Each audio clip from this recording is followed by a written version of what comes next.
Hello, First Baptist family. Pastor Richard here.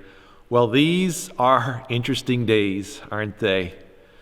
If you're anything like me, I suspect at times you're feeling overwhelmed and inundated with so much information about this coronavirus and all of the effects and implications of that with our health, with the economy.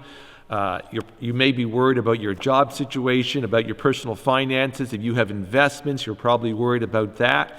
It is a really scary time. And the first thing I want to say as your pastor is it's okay to be scared.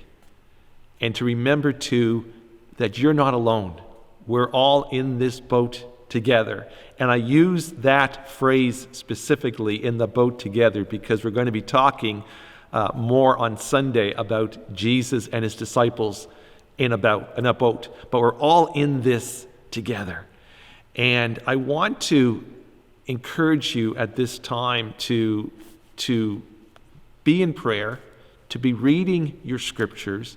As I said, to remember that you're not alone through this, that we're all going through this together. I suspect that one of the scariest parts about this is that we as a congregation, we've never gone through anything like this before, have we? In the history of our congregation, we've never experienced anything like this before. What's that? Okay, I see some of the older members in our church jumping up and down higher than I realized they could go, because you're saying, oh yes, we have. And you're absolutely right. We went through this just over 100 years ago as a congregation. It was in 1918, and the Spanish influenza was sweeping through not just Canada, not just North America, but the entire world, much like the coronavirus. And more people died from the Spanish influenza than from World War I, which they were just coming to the end of. 50 million people died around the world.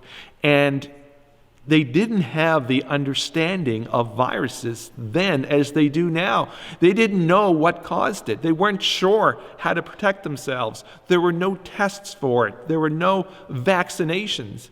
And what was scary too is that younger people between the ages of 20 to 40 died at a much higher rate than older people.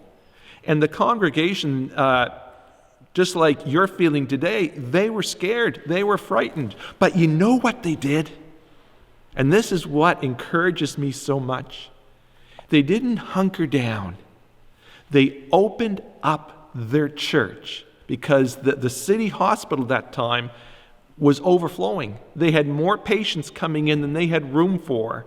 And the First Baptist leadership said, we're going to open up our church, and we're going to accept as many patients as we can.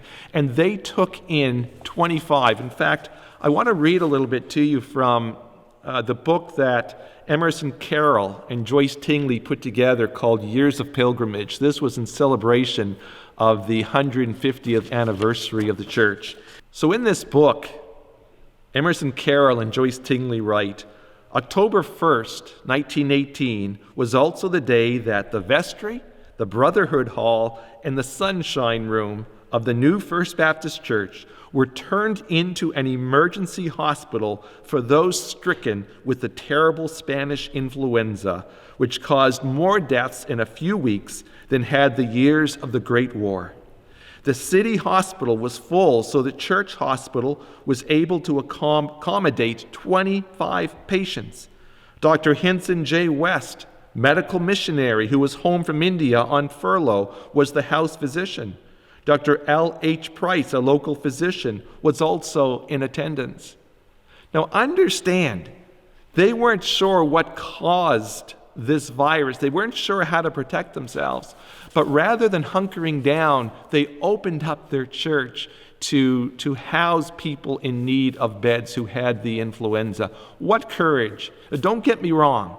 They took every precaution that they could take. We are called to take every precaution that we can. But we are not called to live in fear. We're not called to be defeatist. We're not called to simply give up. We're called to do, while being wise, while taking precautions, we're called to do whatever we can to help others. And these are the footsteps that we're walking in, and this is the legacy that we are going to live up to. I want to thank you for taking time to listen to this brief blog, and I want to encourage you to tune in on Sunday morning. You'll be hearing more about this, and join us as we have a worship service together online on Sunday morning at 10:30, our regular church worship time. But take hope, take courage. Our God is a great God, and He is with us. Thank you.